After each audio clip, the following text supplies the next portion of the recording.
The unofficial first test, almost the Springboks, the South Africa A side up against the British and Irish Lions, and it's the first loss of the tour for the tourists. 17 points to 13, a pretty tentative game.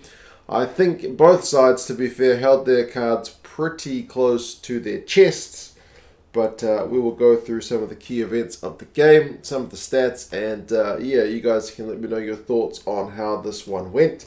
A couple of late changes for the British and Irish Lions. Liam Williams coming in for Josh Adams. Owen Farrell coming in for Dan Biggar. So a slightly disrupted build-up for them. Interestingly, at that stadium, because it was empty, the sound was carrying more, like the echo or whatever it is. Just the sound gets picked up on the microphone. You can hear virtually everything the guys on the sideline are yelling at their guys. You can hear what the players are yelling.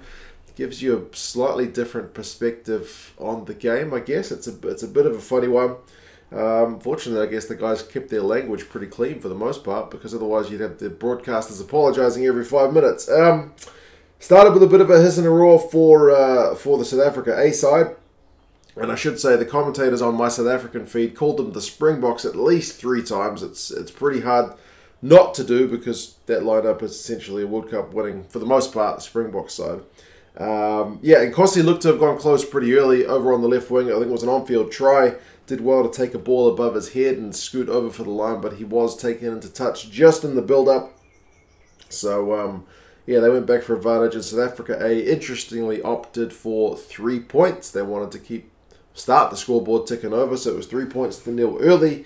The first scrum of the game ended up being a free kick to the Lions, and then they called for a scrum again, and they ended up winning a penalty, which was one of the brighter spots of the game for the Lions, at least when it was Wyn Jones up against Trevor Nyakane, because Wyn Jones seemed to be getting the better of him.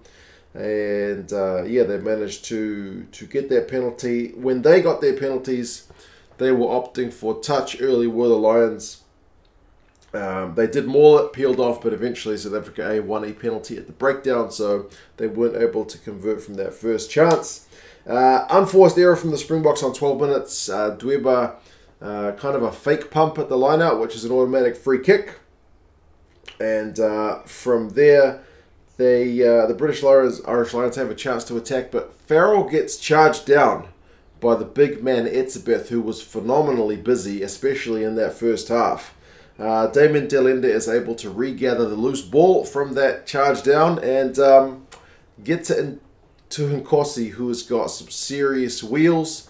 Lewis Rees-Zammit tries to cut back from the other wing to run him down, but at that point, Nkosi, who looks to be slightly happy when he's making the initial break, and then just goes back into poker face mode when he's about to score the try, he just kind of steps and Rees-Zammit just flies past him. So nobody was catching Nkosi from there. He has got absolute wheels. So yeah, it's 10 points to nil. Pretty casual put down for him. Very much business as usual for him. When Lewis Rees-Zammit kicked it out on the full-on 90 minutes, I wrote a note that the Lions at that point were starting to look a bit rattled. They weren't really able to get much in the way of continuity. The South African A maul was looking strong. It won a penalty. That time they actually opted for touch, but eventually it ends up with a scrum, and guess what? The British and Irish Lions win another penalty. So it's kind of their main momentum shifter at that point. Next time they went down the South African A end, they managed to win a penalty again, and that time the British and Irish Lions changed their tack. They needed to stop the momentum being South African A's way, and they did it. So it's 10 points to 3. Farrell slots that one over. Tom Curry had a big old line break on 29 minutes, and he was everywhere as well, was Tom Curry, but that passage of play ended up in a game of force back, or what you'd call kick tennis, between the teams. 31 minutes though, you don't want to kick to this guy. Cheslin Colby, from a kick return, essentially from nothing, man. He just runs it back. He lines up Chris Harris and Lewis Rees-Zammit. He steps Harris and dummies Rees-Zammit, just goes straight through the two of them. Lucanio Arm runs a phenomenal support line, and he's got enough pace to go over. So it's 2 tries for the South African A side, and it's suddenly 17 points to 3. Looking like pretty hairy stuff for the British and Irish Lions. And interestingly, that's the last points of the game that South Africa A score. So, yeah, a couple of, like, one's from a British and Irish Lions charge down, and one is from a bit of individual brilliance from Colby. And Colby does make guys look stupid. It was kind of only Mako Vunipola when he came on that was able to read what Colby's about to do. Like, it's almost like a penalty shootout that you know Colby's going to go one way. Often you've got the touch line, so you know he's going to go that way. Guys need to be like the goalkeeper. They need to be going the way that you know he's going to go. I mean, if he can go both ways, then you've just got to kind of guess. But Mako was the only guy guessing right. He was making a lot of other guys look kind of silly. But anyway, 17 points to 3. The British and Irish Lions did win a penalty on 39 minutes. Franco Moster at the breakdown gave away a penalty. They opted for touch. They had a line out 6 meters out. The box defence, got me there. South Africa A defence held and held. Eventually they tried a cross kick to Watson, but the defence held. Navidi had a big run at the line, but the defence held. Eventually, after a couple of advantages, the ref said to the South Africa A guys, you need to be careful now, because that's like 2 in a row under heaps of pressure. Eventually the 38-minute mark hit, and the British and Irish Lions got held up. But they went back to look at Faf de Klerk with a no-arms tackle on both kind of Wyn Jones and Josh Navidi. He ends up getting yellow carded for dangerous play. But it's a weird one because the first contact, he is kind of no-arms into the body, upper body of Wyn Jones, and then makes contact with Navidi. His head does end up smashing into Navidi's head seemingly, and then Faf rolls around because he's just smashed his head into another head, which is not comfortable. It's an interesting one. They didn't really look at that. Like head-on-head contact, even if it's not the first contact, should still be high contact, I would have thought. I don't know. I just know in the Argentina against Wales game the other day, we saw a head-on-head contact get red carded, but again, that was the first contact, was head-on-head. This is incidental contact, so I'm not sure if that's kind of a mitigating factor. You guys who are more familiar with the laws will have to educate us all on that one, but it wasn't a good look anyway from Faf, so he spends 10 minutes in the bin. And it got worse for South Africa A because Marco van Staden immediately gave away a penalty from the next play. And that warning which the ref had given, Jaco Piper, about you've given away too many penalties, still carries on. So it's 15 on 13. Yeah, it's a pretty hairy one at that point, with South Africa 8 down 2 guys.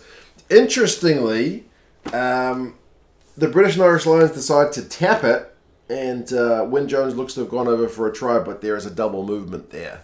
Now, there's questions as to why on earth would you not take a scrum and put all the forwards in one place when you know you've got a 2-man advantage, but maybe this is just keeping your cards close to your chest. You don't really want to show anything off. It's the only thing I can come up with. But anyway, they go into halftime with that 17-3 scoreline. The possession is 66-34. Territory is 69-31 to the British and Irish Lions, so they've been dominating that area. But the South African A side has had more clean breaks, 2-1. And the British and Irish Lions turnovers conceded is 8 to the South Africa A 3. So yeah, it's them being a little bit error-ridden, and South Africa A taking their chances. Penalties conceded is 11-5 though, with South Africa A on the wrong side of that one. Eben Etzebeth by that point has already made 10 out of 11 tackles. I think Michael van Staden had 7 by that point. So yeah, Eben was a busy fella in that first half. Second half, the British and Irish Lions had another good period of attack. Murray had a kind of kick and regather. Curry had a good run, but eventually they cross-kicked it, and Lukanyo kind of took that in his own 22 pretty easily, and he was everywhere as well, and defence was Lukanyo Eventually, though, the 15 on 13 had to pay off, and Wyn Jones, who was having a cracker at that point, eventually, when they had a penalty, he tapped it and burst over the line. So, yeah, that made it 17 points to 10, and it's 7 points to 0 during that 2-man advantage. Yeah, I wrote not showing the hand, a simple tap and shove with this man advantage. So, yeah, either way. Wyn Jones did go off after that point. I should have mentioned Liam Williams had gone off early with a HIA. Didn't come back on. Only 2 backs on the bench for the British and Irish Lions, so that wasn't ideal. yeah, and Wyn Jones had to go off after scoring that try because he looked to have hurt himself as well, so we wish him the best. A bit of handbags, finally. You knew it was coming. The game kind of built into that on 48 minutes. I wrote that it had to come eventually, and they seem to be playing a boxing bell, ding, ding, ding, over the loudspeaker, so they must have known it was going to come as well because they seem to have that prepared.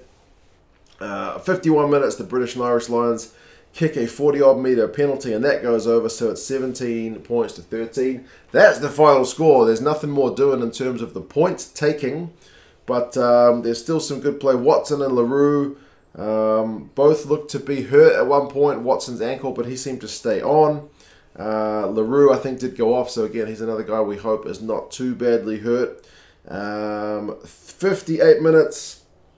Lewis Rees-Zammit went bloody close to scoring a try of his own, so even though the British and Irish Lions lost, they had their own kind of tries disallowed. One to Wyn Jones earlier, remember, and of course he had one, so there's a few disallowed tries in this game. He was short with his initial placement of a ball out on the left wing, and then second attempt also was short according to the TMO, and then he played it back to his own guys, so a third play at the ball was penalised, so that was a little bit of a momentum shift because from there the South Africans are kind of able to get out of their own half and get down the other end. They did have a penalty shot of their own, but it went wide. They missed the drop goal in the last kind of 10 minutes as the game was kind of winding down. South Africa A did have a penalty and went for a maul inside the British and Irish 22, but it went and got stopped, so that was kind of good maul defence from the British and Irish Lions guy. The British and Irish Lions did have one last crack in the last kind of minute, but Xander Fagerson knocked it on, which set up a scrum. Now, interestingly, that final scrum, as the ball was just being fed in, the British and Irish Lions guys put a huge shove on, and it looked like maybe if the ball's in, that's a penalty because they demolished the South African A scrum. But the ref said something like, "Don't watch out for being early." And then we'll do it again. That was a freebie. I'm assuming he's meaning it's a freebie to the British and Irish Lions guy because they went too early, not a freebie to the South African A guys because they got demolished at the scrum, I think, based on the fact that he just said don't go early.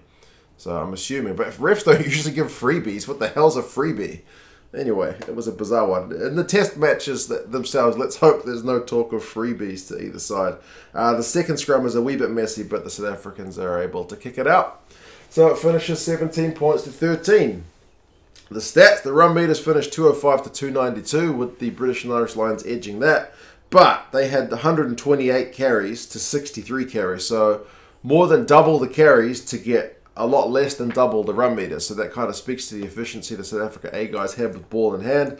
Defenders beating those 27-5 to the British and Irish Lions, so the South African A guys were having to do a lot of defending in this game. Clean breaks finished 4-2 to the British and Irish Lions, but still they're only able to convert that one try. Turnovers conceded is 12-7. The British and Irish Lions again at times being their own worst enemies with kicks out on the full and a couple of knock-ons. As I mentioned, Ferguson's one at the end.